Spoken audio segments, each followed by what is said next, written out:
Malam itu, hujan deras mengguyur desa kecil tempat Dharma tinggal. Pria berusia 35 tahun itu duduk di pojok warung kopi yang hampir roboh, menatap kosong ke arah jalan berlumpur. Dharma adalah seorang buruh tani yang terlilit utang, hidupnya terasa seperti neraka yang tak berujung. Anak-anaknya sering kelaparan, dan istrinya, Laras, tak henti-hentinya menangis karena beban hidup yang semakin berat.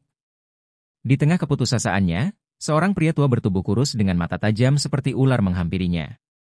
"Kalau kau mau kaya, datanglah ke Gunung Kawi.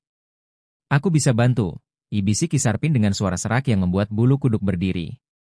Awalnya, Dharma menganggap perkataan Kisarpin sebagai lelucon. Namun, bayangan hidup mewah terus menghantui pikirannya. Mobil-mobil mewah, tanah yang luas, dan rumah besar seperti milik orang-orang kaya di kota adalah impian yang dulu terasa mustahil. Kini, kata-kata Kisarpin memberi harapan, seolah-olah tangan takdir menyodorkan jalan keluar dari neraka hidupnya. Dengan ragu, Dharma memutuskan untuk menemui Kisarpin di malam Jumat Kliwon, waktu yang dianggap paling sakral. Ketika malam tiba, Dharma dan Laras menaiki sepeda motor bututnya menuju rumah Kisarpin di tepi hutan. Rumah itu kecil, gelap, dan penuh dengan benda-benda aneh, keris tua, dupa, dan kain merah yang tergantung di dinding. Laras merasa tidak nyaman, tetapi Dharma meyakinkannya bahwa ini hanya jalan terakhir. Kisarpin menyambut mereka dengan senyum misterius. "Kekayaan itu tak gratis. Tapi kalau kau siap menyerahkan sesuatu yang berharga, Gunung Kawi akan memberimu apa yang kau mau," ucapnya sambil menatap Laras lekat-lekat. Laras merasakan ada yang tidak beres, tetapi Dharma sudah terlanjur gelap mata. Kisarpin kemudian memberi mereka petunjuk tentang ritual pesugihan. Mereka harus mendaki Gunung Kawi tepat tengah malam dengan membawa persembahan khusus, dupa, kembang 7 rupa, dan foto Laras. Dharma setuju tanpa berpikir panjang, mengabaikan kecemasan istrinya. Dalam hatinya, ia yakin bahwa ini adalah tiket emas menuju kehidupan yang lebih baik. Ketika mereka tiba di kaki Gunung Kawi, malam sudah semakin larut. Udara dingin menusuk kulit, dan suara burung hantu terdengar seperti jeritan dari dunia lain. Kisarpin memimpin jalan, membawa lentera kecil yang hampir tak cukup menerangi jalur setapak. Di tengah perjalanan, Laras mulai menangis, memohon kepada Dharma untuk kembali ke rumah. "Aku takut, Mas. Ini semua terasa salah," ilirihnya dengan suara gemetar. Namun, Dharma tidak peduli. Ia terus melangkah dengan keyakinan bahwa semua ini akan sepadan. Setibanya di puncak, Dharma dikejutkan oleh suasana yang penuh aura mistis. Sebuah altar batu berdiri di tengah hutan lebat, dikelilingi pohon-pohon raksasa yang seolah-olah mengawasi mereka. Kisarpin mulai mengatur persembahan di atas altar, sementara Dharma dan Laras diminta berdiri di sisi berbeda. Kisarpin kemudian menyalakan dupa, dan aroma menyengat segera memenuhi udara. "Ini saatnya. Jangan takut, Laras. Kau akan jadi bagian dari sesuatu yang besar," ucap Kisarpin sambil tersenyum sinis. Tiba-tiba, suara gamelan gaib terdengar dari kejauhan, melodi yang asing namun memukau. Laras menangis histeris, tetapi tubuhnya terasa kaku, seolah-olah ada kekuatan tak terlihat yang menahannya. Dharma mulai merasa gelisah, tetapi Kisarpin memintanya untuk diam. "Jangan ragu sekarang, atau kau akan kehilangan segalanya," desisnya. Dharma hanya bisa mengangguk, meskipun hatinya mulai diliputi ketakutan. Kisarpin melantunkan mantra dengan suara yang semakin keras, dan tiba-tiba bayangan besar muncul di belakang altar.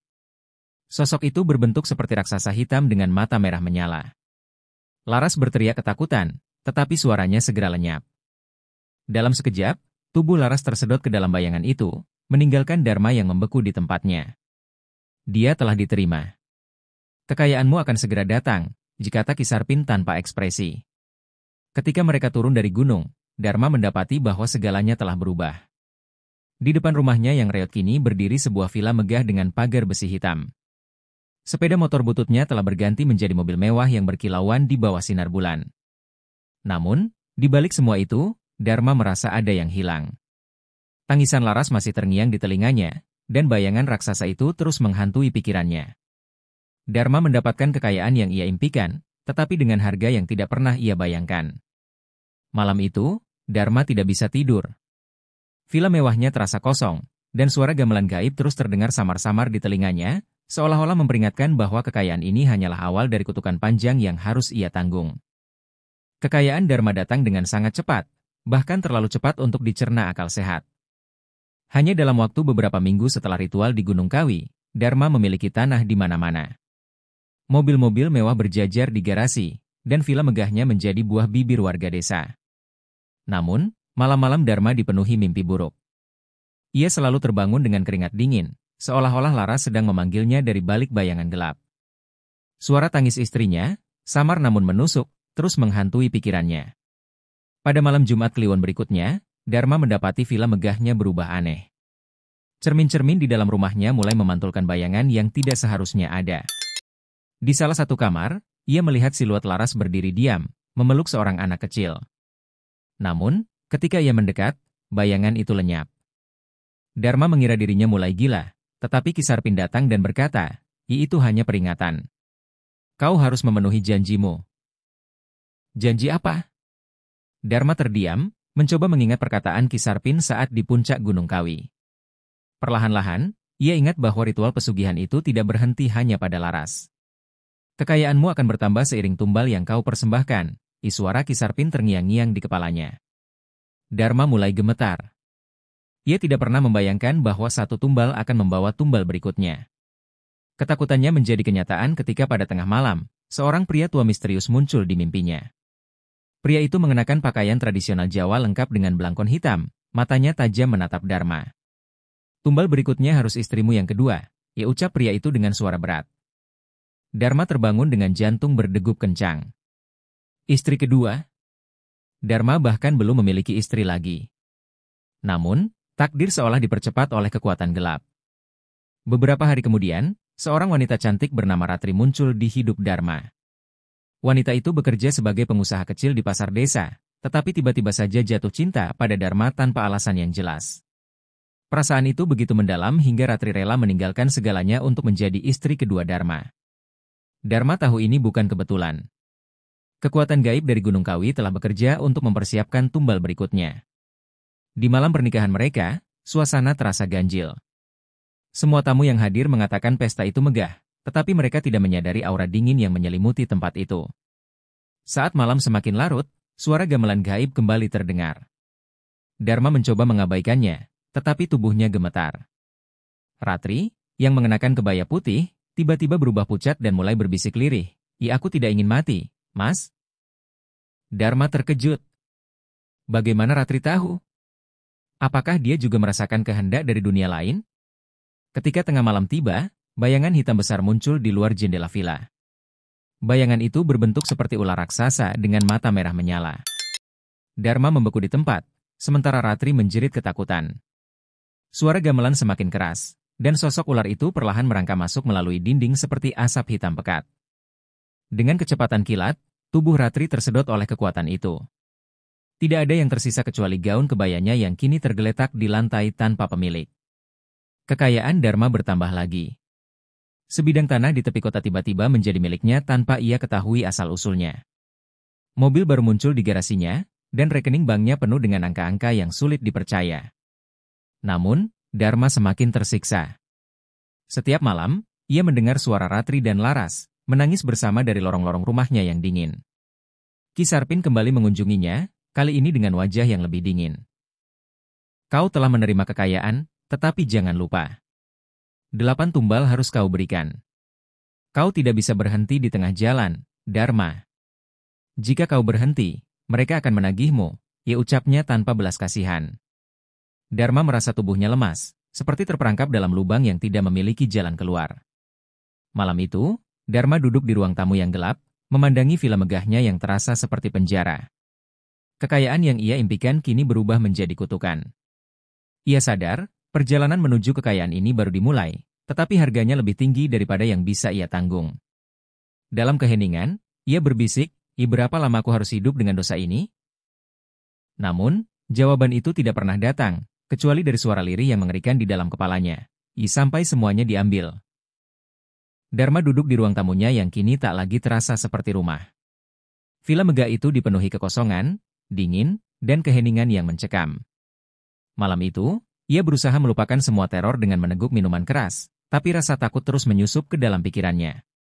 Tepat di tengah malam, suara gamelan gaib kembali terdengar, semakin keras dari biasanya, mengalun seperti irama kematian. Dharma membanting gelas di tangannya. Cukup, teriaknya, tapi suara itu tidak berhenti, malah semakin menusuk telinga. Tiba-tiba, sosok Ki Sarpin muncul di hadapannya tanpa suara langkah.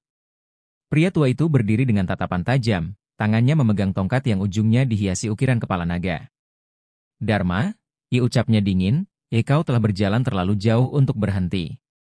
8 tumbal harus dipenuhi, atau kau akan kehilangan segalanya, termasuk nyawamu. Dharma menelan ludah, kakinya lemas mendengar ancaman itu. Aku tidak bisa terus begini, Ki, kata Dharma dengan suara gemetar. Aku sudah kehilangan 2 istriku. Berapa lagi yang harus mati untuk kekayaan ini?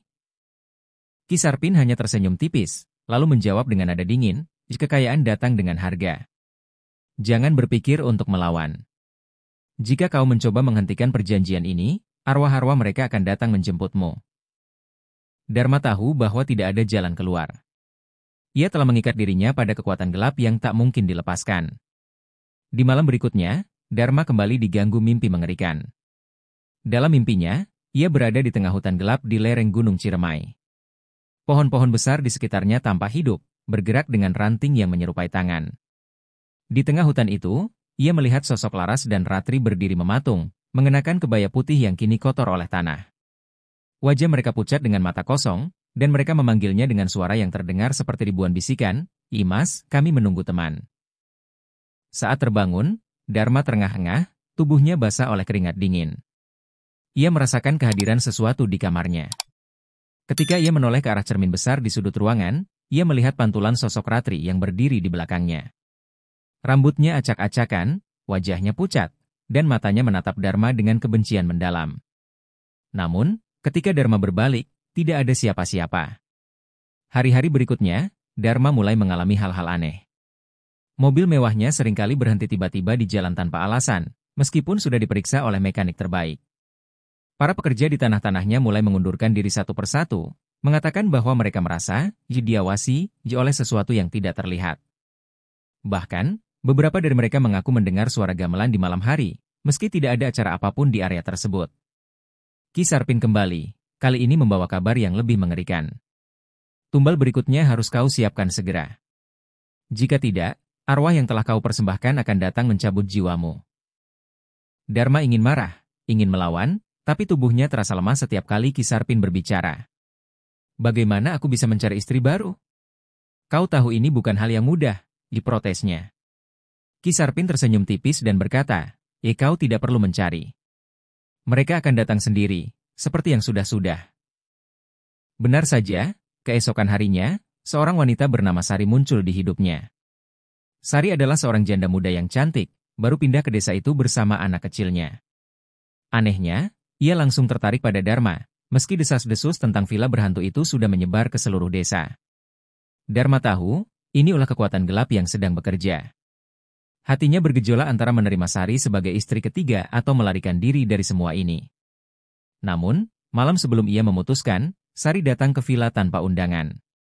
Dengan wajah yang pucat dan mata yang penuh ketakutan, ia mengatakan bahwa setiap malam ia bermimpi bertemu dengan seorang wanita berwajah rusak yang memaksanya untuk datang ke villa itu. Dharma membeku. Ia tahu wanita itu adalah Laras atau Ratri, mungkin keduanya. Sari memohon, Mas, aku tidak tahu apa yang terjadi, tapi aku merasa hanya Mas yang bisa menyelamatkan aku dan anakku. Dharma tidak punya pilihan. Dengan perasaan yang berat, ia menerima Sari sebagai istrinya. Namun, di dalam hatinya, ia tahu bahwa Sari tidak akan bertahan lama.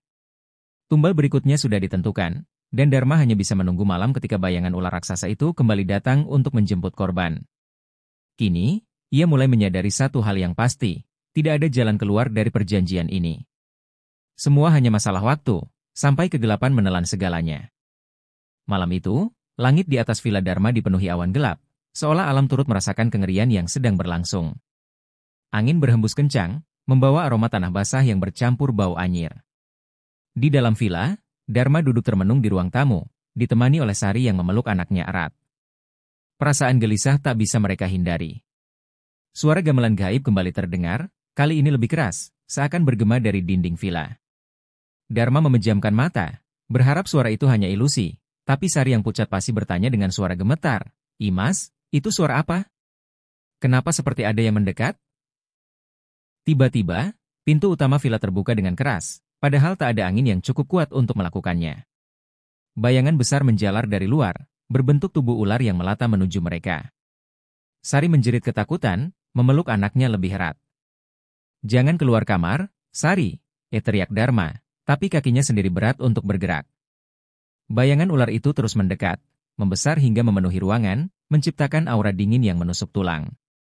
Sosok ular raksasa itu muncul, bukan dalam wujud fisik, melainkan bayangan yang bergerak di lantai dan dinding villa.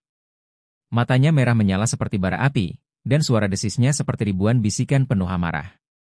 Dharma tahu, ini adalah pertanda bahwa waktu Sari sudah hampir habis. "Tuan Dharma," suara berat menggema di dalam kepalanya, "kau tahu apa yang harus dilakukan. Tumbal ketiga telah dipilih. Jangan mencoba melawan takdir ini." Ketakutan memuncak ketika bayangan ular itu berhenti di depan kamar Sari dan anaknya. Dharma berlari ke depan kamar, berdiri menghadang. "Jangan ambil dia. Aku mohon, beri aku waktu," serunya dengan putus asa. Namun, bayangan ular itu hanya tertawa, tawa yang menggema dan menciptakan rasa sakit di telinga Dharma. "Waktu sudah habis, Dharma. Kau harus membayar harga keserakahanmu." Tiba-tiba, Dharma teringat nasihat Ki Sarpin bahwa setiap tumbal memiliki arti, setiap korban adalah kunci untuk menjaga kekayaannya tetap bertahan. Namun, kali ini ia mulai mempertanyakan, apakah semua ini layak? Sebelum ia sempat berpikir lebih jauh, pintu kamar Sari terbuka perlahan, tanpa ada yang menyentuhnya.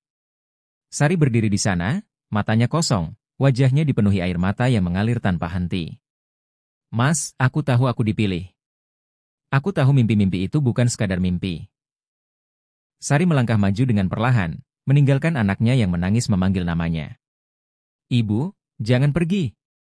"Ibu," suara anak kecil itu menggema, membuat Dharma semakin tak berdaya. Sari tersenyum getir pada Dharma, matanya penuh kesedihan namun juga keikhlasan. "Ini takdirku, Mas. Aku tidak bisa melawan. Aku hanya mohon, jagalah anakku." Ia kemudian berjalan menuju bayangan ular itu, yang seolah menyambutnya dengan senyuman licik. Dharma mencoba menarik Sari, tapi tangannya justru menembus tubuh wanita itu, seakan ia sudah menjadi bayangan. Sari menoleh, menatap Dharma untuk terakhir kalinya, sebelum tubuhnya perlahan lenyap dalam kegelapan.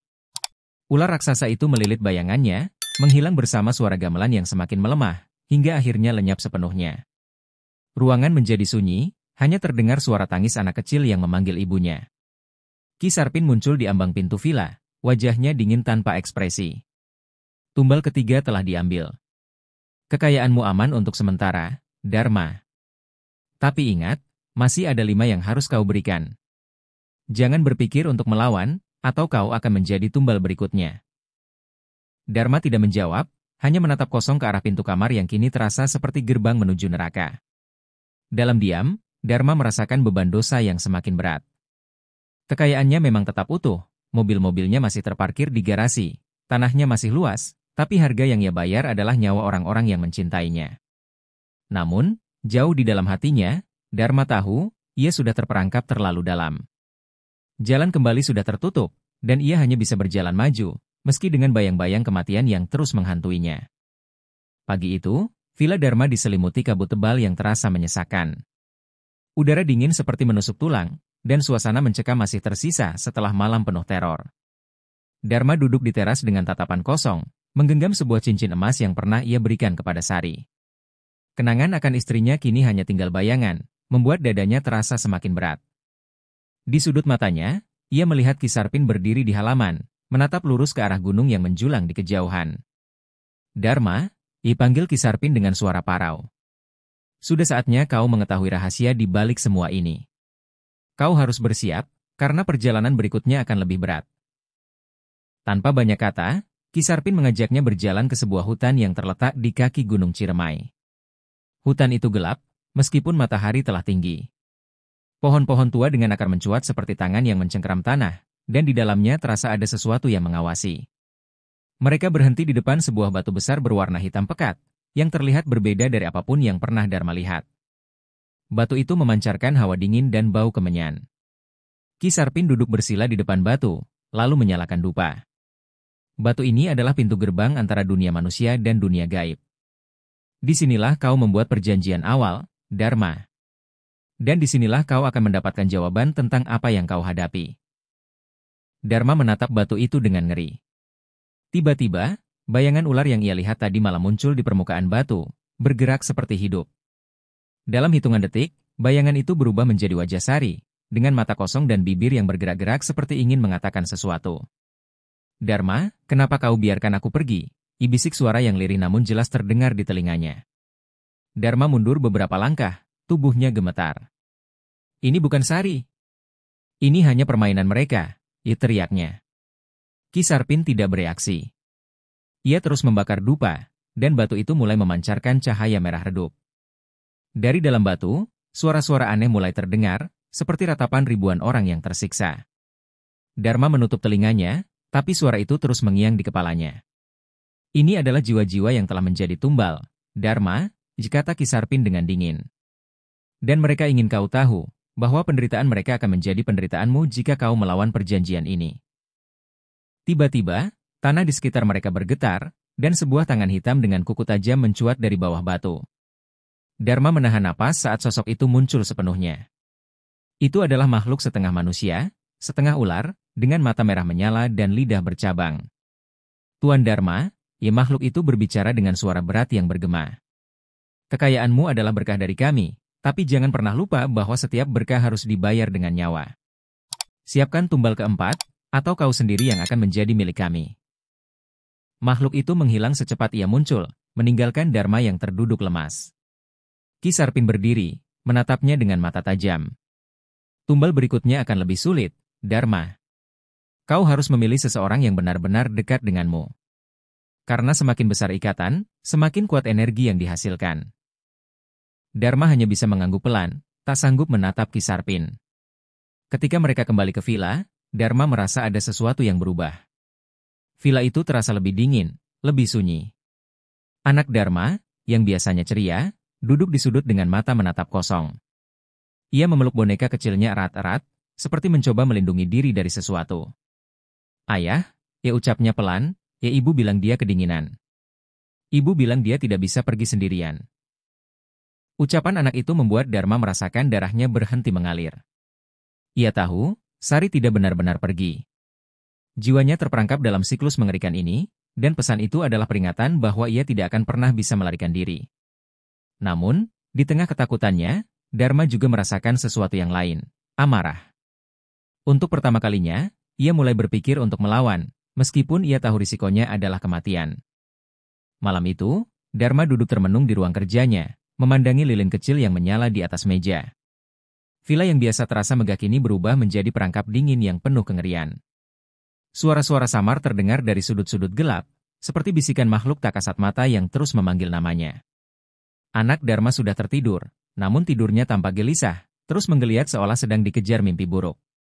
Dharma tahu, waktu tidak berpihak padanya. Pesan dari makhluk setengah ular siang tadi menghantui pikirannya. Tumbal keempat harus dipersembahkan, atau hidupnya sendiri akan menjadi korban. Ki Sarpin masuk tanpa mengetuk, membawa kotak kayu kecil yang tampak tua. Wajahnya lebih pucat dari biasanya, dan matanya menyimpan sesuatu yang berbeda, seperti rasa takut yang tak pernah ia tunjukkan sebelumnya. Dharma, kata Ki Sarpin dengan suara rendah, malam ini, kau harus melakukan perjalanan ke dunia mereka. Kau harus memahami aturan yang sesungguhnya. Kalau tidak, kau tidak akan pernah tahu bagaimana membebaskan dirimu. Dharma terdiam sesaat, menatap kotak kayu itu dengan curiga. Apa yang ada di dalamnya? Tanyanya. Ki Sarpin membuka kotak itu perlahan. Di dalamnya terdapat sepotong kain hitam yang tampak seperti penutup mata, dan sebuah cermin kecil berbingkai emas. Ini adalah alat untuk membuka gerbang ke dunia gaib mereka. Tapi ingat, Dharma, perjalanan ini berbahaya.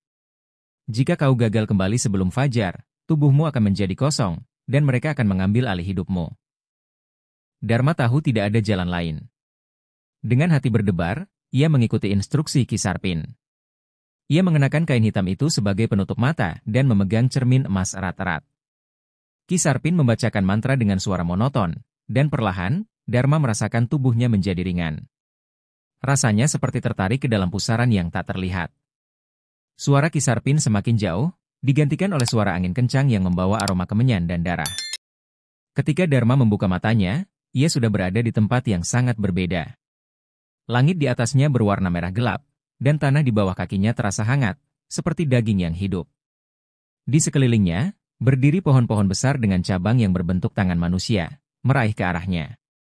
Dari kejauhan, terdengar jeritan yang menusuk, membuat bulu kuduknya berdiri. Dharma tahu ia telah memasuki dunia mereka, dunia para demit, tempat jiwa-jiwa tumbal terperangkap. Tiba-tiba, sosok wanita muncul di hadapannya. Itu adalah Sari, istrinya, tetapi tubuhnya tampak transparan, seperti bayangan. Matanya kosong, namun bibirnya bergerak perlahan, seolah mencoba berbicara. Dharma, kau tidak seharusnya ada di sini, bisiknya, suaranya bergetar antara marah dan takut. Mereka akan tahu. Kau harus pergi sebelum terlambat. Namun sebelum Dharma sempat menjawab, suara tawa menggelegar memenuhi udara. Sosok makhluk besar dengan tubuh hitam legam dan mata menyala merah muncul dari balik bayangan. Dharma, suara makhluk itu menggema. Kau tamu istimewa kami malam ini. Apa yang kau cari? Apakah kau ingin memperpanjang kontrakmu, atau kau ingin memberontak? Ingat, setiap pilihan ada harganya. Dharma mencoba mengumpulkan keberanian. Aku ingin menghentikan semua ini. Aku ingin mengakhiri kutukan ini dan menyelamatkan keluargaku, teriaknya. Makhluk itu tertawa lagi, kali ini lebih keras, membuat tanah di bawah kaki Dharma bergetar. Mengakhiri? Kau pikir kau bisa menghentikan sesuatu yang sudah berjalan selama berabad-abad? Tumbal keempat harus diserahkan, Dharma. Jika tidak, kau akan kehilangan segalanya. Dharma menggenggam cermin emas itu lebih erat, mengarahkannya ke makhluk tersebut. Cahaya aneh keluar dari cermin, membuat makhluk itu mundur sejenak. Sari menatap cermin itu dengan pandangan penuh harap. Itu satu-satunya kunci, Dharma, katanya lirih. Gunakan cermin itu untuk menemukan inti dari perjanjian ini. Tapi hati-hati, mereka tidak akan membiarkanmu pergi dengan mudah. Udara di sekitar Dharma semakin pekat, dan makhluk-makhluk lain mulai bermunculan dari balik bayangan. Mata mereka yang menyala-nyala menatapnya dengan lapar. Dharma tahu waktunya semakin sedikit. Ia harus menemukan jalan keluar dari dunia ini sebelum fajar, atau semuanya akan berakhir. Dharma berlari melewati jalan setapak yang berliku di dunia gaib itu, dengan cermin emas di tangannya yang mulai memudar cahayanya. Langkahnya tergesa, napasnya tersengal-sengal, sementara suara tawa dan jeritan mengerikan terus memburu di belakangnya. Pepohonan dengan cabang menyerupai tangan manusia tampak bergerak, mencoba meraih tubuhnya. Angin kencang membawa bisikan mengancam, seolah setiap langkah Dharma semakin membawanya menuju kehancuran. Kau tidak bisa lari, Dharma. Takdirmu sudah ditulis, suara makhluk besar itu terdengar lagi, menggema di udara seperti lonceng kematian. Sebuah gerbang besar tiba-tiba muncul di depan Dharma. Gerbang itu terbuat dari tulang manusia yang saling bertaut, dengan ukiran simbol-simbol kuno yang tampak hidup, bergerak perlahan. Dari balik gerbang, terdengar suara yang sangat familiar, suara anak Dharma yang menangis. Ayah, tolong aku. Dharma tertegun, tubuhnya kaku mendengar jeritan itu. Ia tahu ini jebakan, namun cinta seorang ayah membuatnya tak bisa mengabaikan suara itu. Dengan ragu, ia mendekati gerbang. Cermin di tangannya memancarkan sinar kecil, seperti memberinya isyarat bahwa ia harus melangkah maju. Namun, saat tangannya menyentuh gerbang, rasa dingin yang menusuk langsung menjalar ke seluruh tubuhnya. Gerbang itu membuka perlahan, mengeluarkan aroma busuk yang begitu menyengat. Di baliknya, Dharma melihat sesuatu yang membuat darahnya membeku. Anaknya, Arya, duduk di tengah lingkaran api, dikelilingi makhluk-makhluk yang berbentuk seperti bayangan hitam tanpa wajah. Mata Arya tampak kosong, dan kulitnya pucat seperti mayat. Ayah cepat, tolong aku. Arya memanggil lagi, kali ini dengan suara yang lebih lirih, hampir seperti bisikan. Dharma melangkah maju, tetapi suara Sari tiba-tiba terdengar dari belakangnya. Dharma, jangan. Itu bukan Arya. Itu hanya ilusi mereka untuk menjebakmu. Dharma berbalik, melihat bayangan Sari berdiri tak jauh darinya. Wajah Sari tampak cemas, namun tubuhnya mulai memudar, seperti asap yang tertiup angin. Makhluk besar bermata merah itu muncul lagi, kini berdiri di antara Dharma dan Arya. Pilihanmu mudah, Dharma, katanya dengan suara berat. Tumbalkan satu istri lagi, dan kau bisa membawa anakmu pulang. Atau, jika kau masih keras kepala, biarkan dia tinggal di sini selamanya, menjadi bagian dari kami. Tawanya menggema, memekakkan telinga Dharma.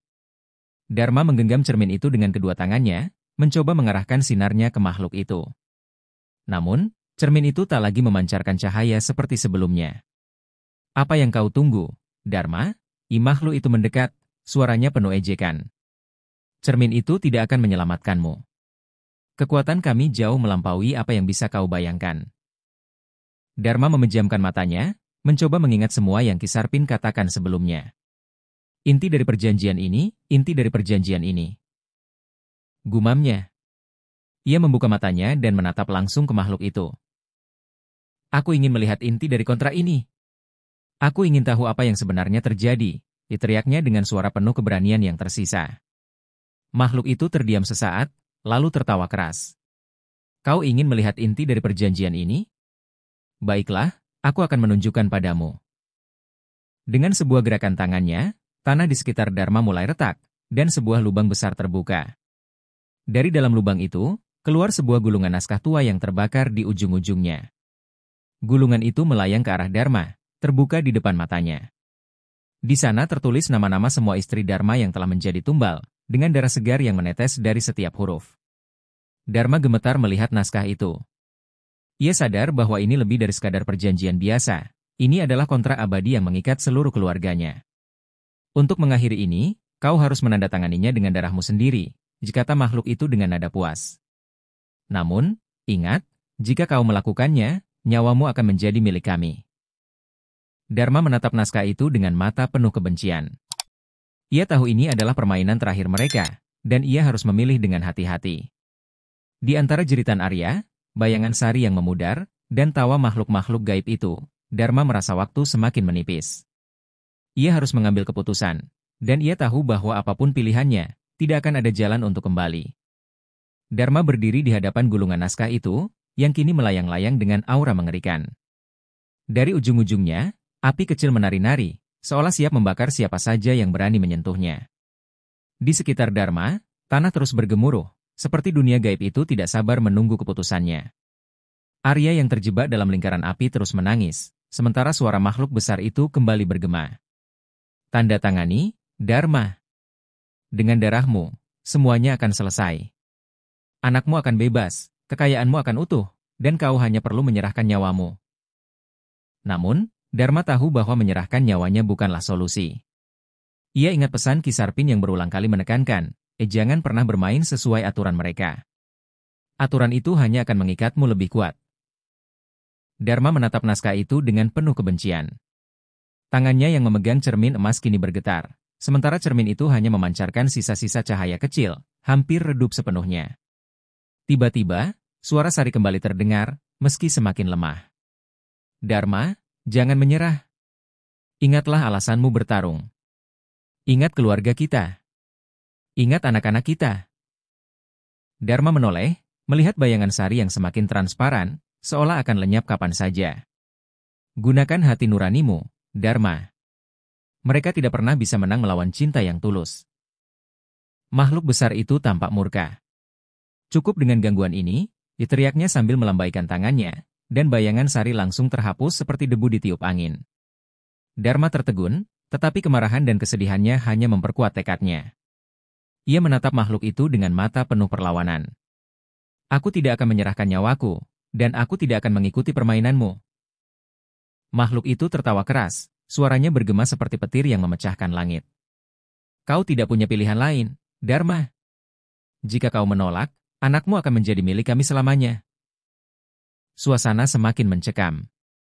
Dari tanah yang retak, muncul makhluk-makhluk kecil berbentuk menyerupai manusia, tetapi dengan wajah hitam legam tanpa mata. Mereka merangkak menuju Dharma, mengeluarkan suara erangan mengerikan. Dharma memejamkan matanya dan mengingat kembali doa-doa yang diajarkan orang tuanya ketika masih kecil. Dengan sisa keberanian yang ada, ia mulai melafalkan ayat-ayat itu, berharap menemukan kekuatan untuk melawan. Perlahan, cermin emas di tangannya mulai memancarkan cahaya yang lebih terang, mengusir makhluk-makhluk kecil yang mendekatinya. Makhluk besar itu mundur beberapa langkah, tanpa terganggu oleh sinar tersebut. Berhenti! Kau tidak tahu apa yang sedang kau lakukan, teriaknya dengan suara menggelegar. Namun Dharma tidak peduli.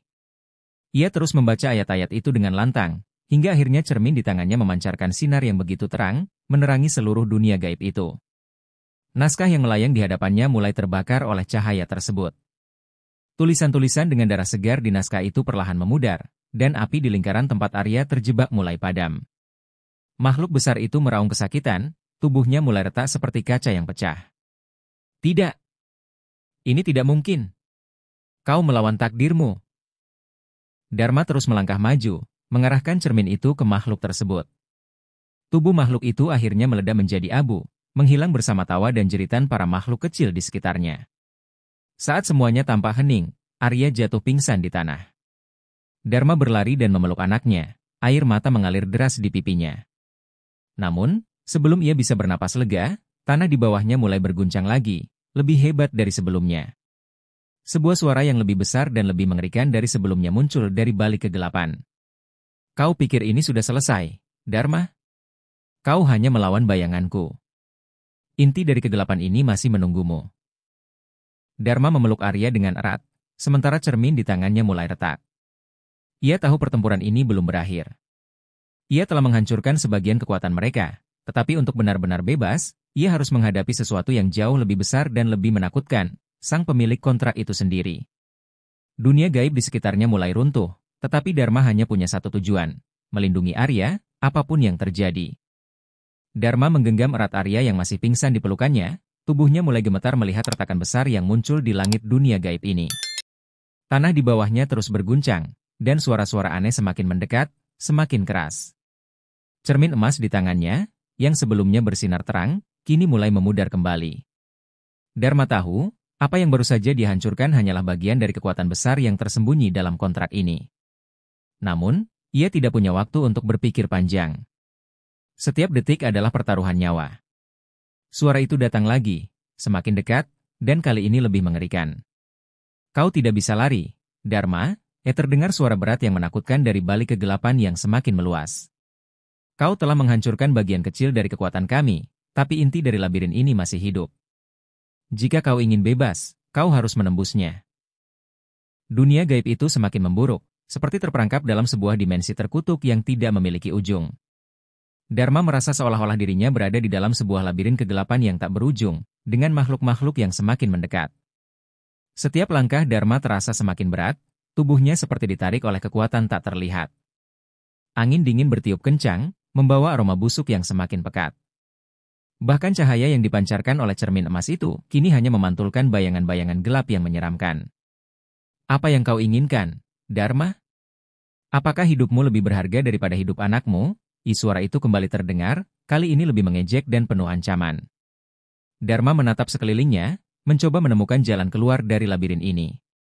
Namun, setiap kali ia melangkah, tanah di bawah kakinya seolah menyusut dan berubah, membentuk kembali jalur yang mengarah pada tempat yang sama. Ini jebakan, semua ini jebakan, pikirnya dengan cemas. Aku terjebak di dalam kontrak ini, dan hanya dengan menghancurkannya aku bisa keluar. Makhluk besar yang sebelumnya hancur kini muncul lagi, kali ini lebih besar dan lebih menakutkan dari sebelumnya. Tubuhnya dipenuhi dengan bayangan hitam yang bergerak-gerak, seperti ular-ular gelap yang melilit tubuhnya. Wajahnya yang menyerupai manusia kini berubah menjadi tampak cacat dan penuh luka. Kau pikir kau bisa menghancurkan kami, Dharma? Kami adalah inti dari kegelapan yang menguasai dunia ini. Tak ada yang bisa melawan kami, katanya dengan suara yang membuat darah Dharma terasa membeku. Kami adalah takdirmu, Dharma. Suara tangisan Arya yang masih terbaring di pelukannya semakin lemah, seolah terjerat dalam keputusasaan. Dharma tahu ia harus bertindak cepat. Ia harus menemukan inti dari kontrak ini dan menghancurkannya, sebelum semuanya terlambat. Dengan sekuat tenaga, Dharma mengangkat cermin emas itu, mencoba memancarkan cahaya sekuat mungkin. Namun, semakin terang cermin itu bersinar, semakin gelap dunia di sekitarnya. Kegelapan itu mulai berputar, membentuk pusaran yang menghisap semua cahaya, termasuk cahaya dari cermin. Dharma merasakan tubuhnya semakin lelah, dan makhluk-makhluk gelap itu semakin mendekat. Tidak ada jalan keluar, Dharma, suara makhluk itu kembali terdengar. Kami sudah menunggu lama untuk ini. Sekarang, waktumu telah tiba. Tidak ada yang bisa kau lakukan. Tiba-tiba, Dharma merasa seolah dirinya terlempar ke dalam sebuah ruang yang lebih gelap dan lebih dalam. Ia terjatuh ke dalam jurang kosong, terperangkap dalam kegelapan yang semakin mencekam. Dalam kegelapan itu, ia mendengar bisikan yang terus berputar, semakin mendekat. Inilah saatnya, Dharma. Tanda tangani kontrakmu. Atau, anakmu akan menjadi milik kami. Cermin emas yang dipegang Dharma mulai hancur, seiring dengan semakin kuatnya kekuatan yang menjerat dirinya. Namun, dalam kegelapan itu, Dharma merasakan satu hal yang membuatnya terkejut. Sesuatu yang tidak bisa ia jelaskan, namun terasa begitu kuat. Sebuah suara, seperti bisikan dari dalam hatinya, berkata, "Kau masih punya pilihan. Jangan menyerah." Dharma menutup matanya, berusaha menenangkan diri. Ia harus bertahan,